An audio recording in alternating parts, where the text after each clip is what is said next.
identity natin sa Lord. Our identity should be known in the eyes of the Lord. Our identity ay hindi nakabase sa kung gaano tayo kayaman o kung gaano tayo kakilala. Our identity ay hindi nakabase kung tayo nakapagtapos ng pag-aral o hindi. Ang identity natin ay hindi nakabase kung tayo ba ay ginagamit sa harap ng pulpito o hindi.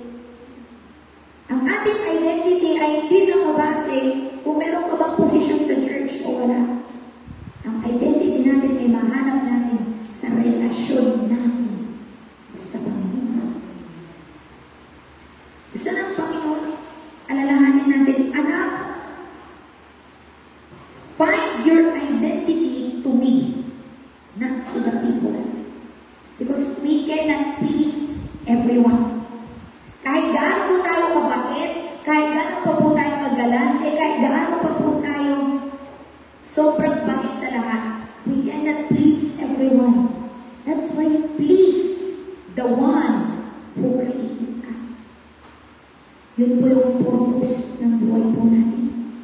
Ang mabigyan ng kaluhuran ang ating Panginoon. Ang mabigyan ng kaligayahan ang ating Panginoon. Hindi ang sarili nating kagustuhan, hindi yung pleasure natin dito sa mundo, kundi yung mag-glorify natin ang Lord.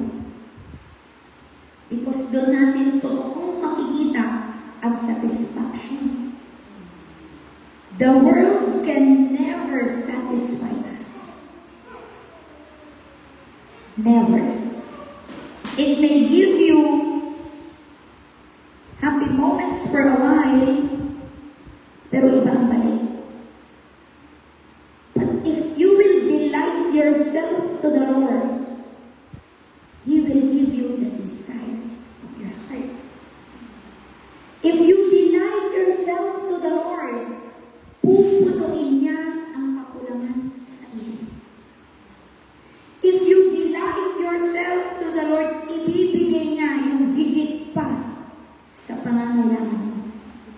That's why huwag mo natin pangunahan ang Lord. Lord, kailangan ko na ng ganito. Lord, pangangailangan ko yung ganito. Lord, nahihirapan ako kasi wala akong ganito. Seek the very presence of the Lord. And He will give you not only your wants, but your need. Siya yung totoong nakakaalam ng pangangailangan mo. Siya yung totoong nakakaalam ng kung ano yung dapat na para sa iyo.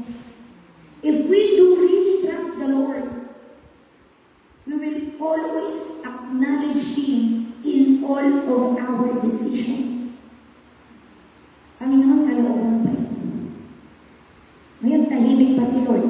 Tapos, nandyan ka na agad. Nasunod ba natin ang kalooban ng Lord? Hindi. Kasi ang gusto ng Lord, anak, devote yourself to me. Magbabad ka sa presensya mo. Hindi lamang tuwing Sunday.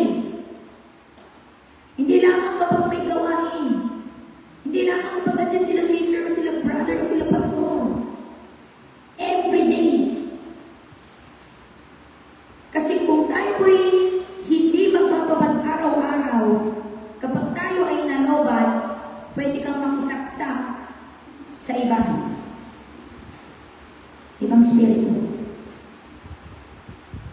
Kapag tayo ay nanghina sa anumang aspekto sa ating pananampalataya kung saan man,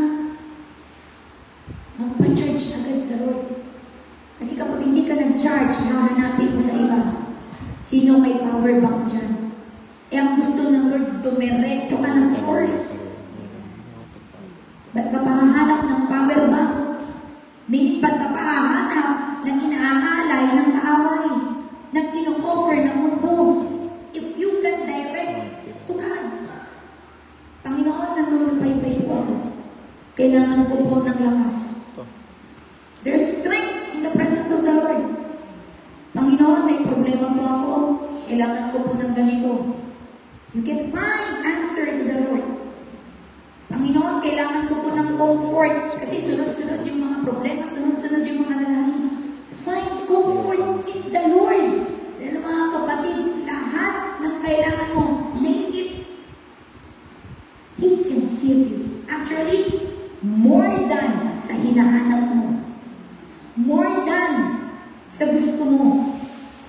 the Lord gives the very best sa kanyang mga anak. We just learn how to wait and listen to the voice of God. Panginoon, kalooban mo pa ba ito? Panginoon, tama pa ba ito? Yun po yung dapat na meron tayo lagi mga kapatid. Everything. We will entrust everything to the Lord. Sabi nga po mga kapatid, in 1 Kings, verse 11 to 4, for when Solomon was old, his wives turned his heart away after other gods, and his heart was not wholly devoted to the Lord his God, as the heart of David, his father, had been.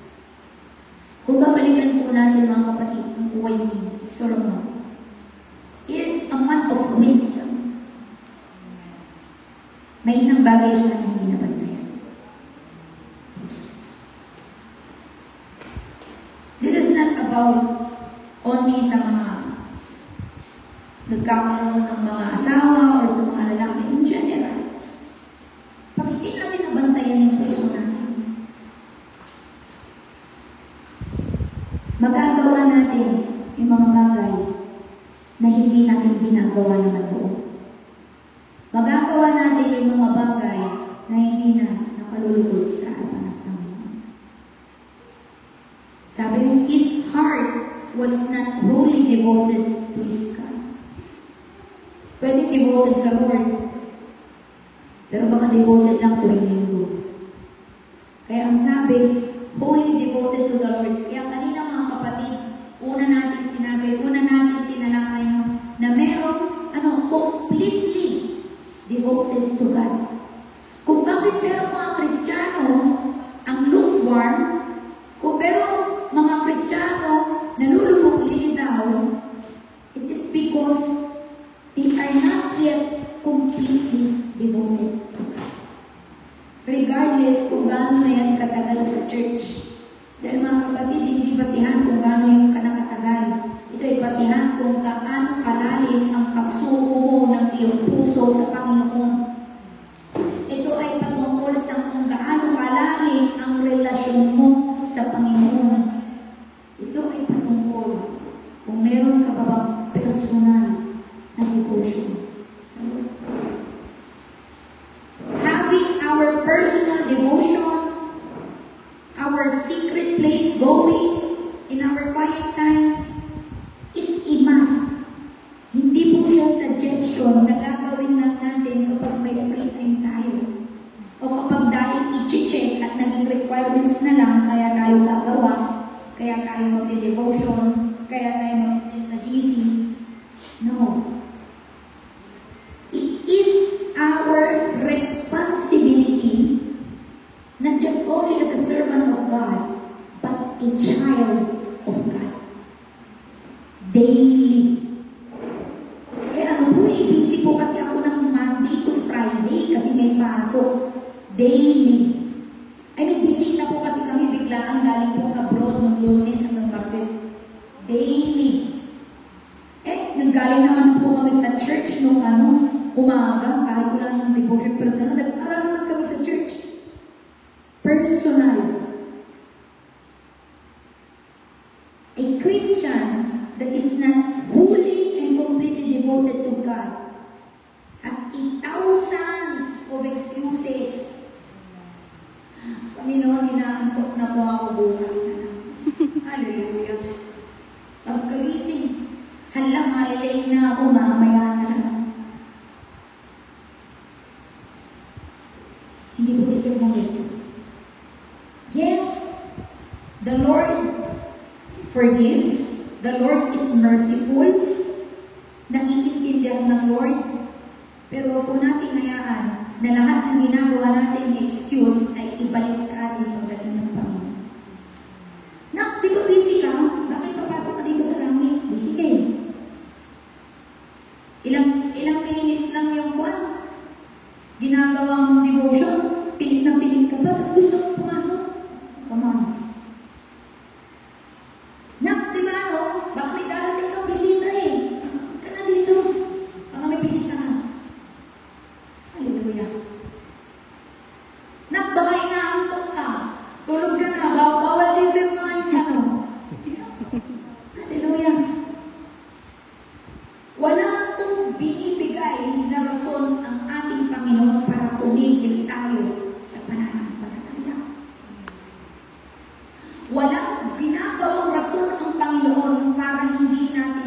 ibigay. Because at the very first place, siya yung nagmahal sa atin kahit hindi tayo kamahal-mahal. And who are we to stop in our faith? Who are we para hindi hanapin ang presensya ng Panginoon day and night? Sabi po sa salita ng Panginoon in Joshua 1:8, dili-dilihin po natin yung salita ng Diyos.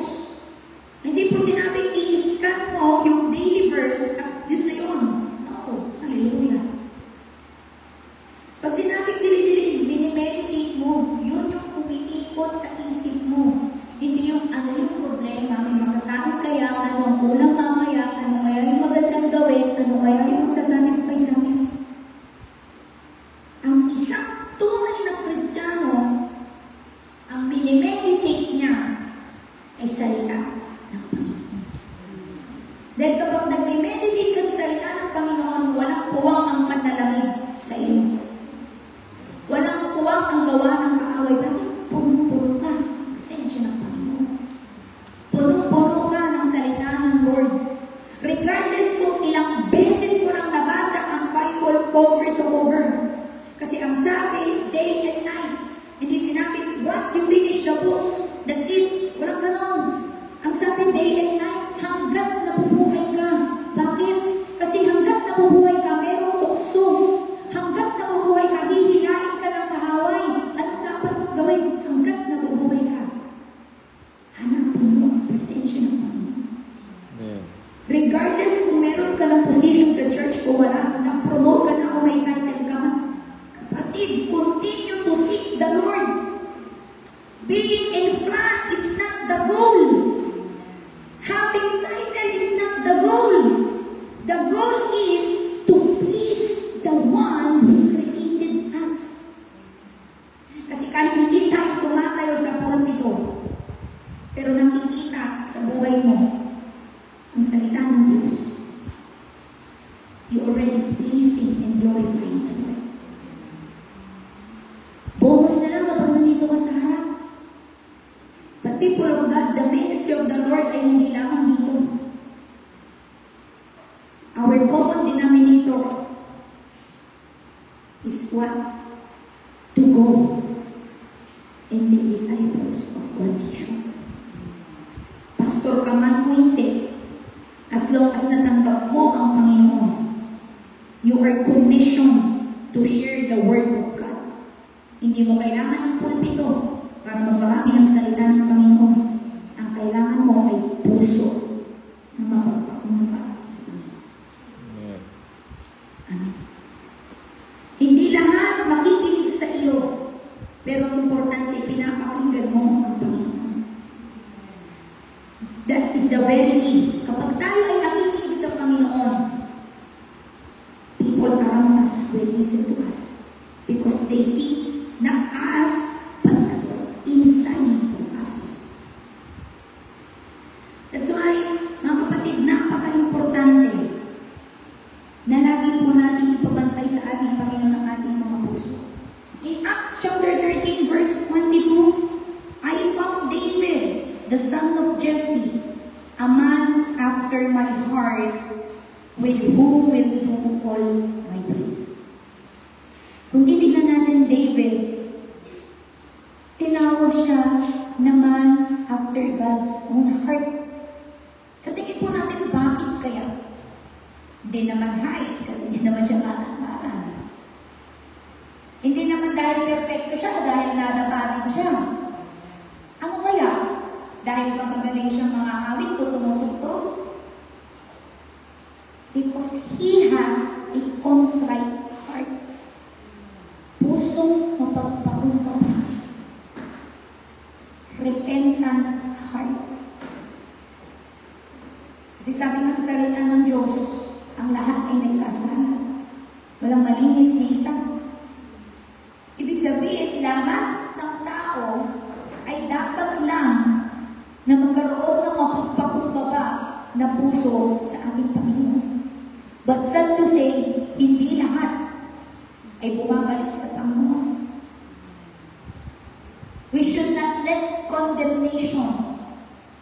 keep us. Huwag natin hayaan na lamunin tayo ng condemnation o ng sinasabi ng tao. Because condemnation is not from the Lord. Conviction is. Conviction na dapat pakinggan at gawin. Anak, mali yan, tama na. Ayokong nagsasuffer ka. Ayokong mapahamak ka. Huwag yan. But because of the free will ng tao, ang tao magdideside. Kung mananatili siya sa bagay na iyan, o siya'y magpapakumbaba sa harapan ng Panginoon at magpaparestore sa ating buhay. Because that was the key, mga kapatid. God loves us, but He wants us to have a devoted heart, completely devoted to Him. In Jeremiah 29, verses 11 to 14, basahin po natin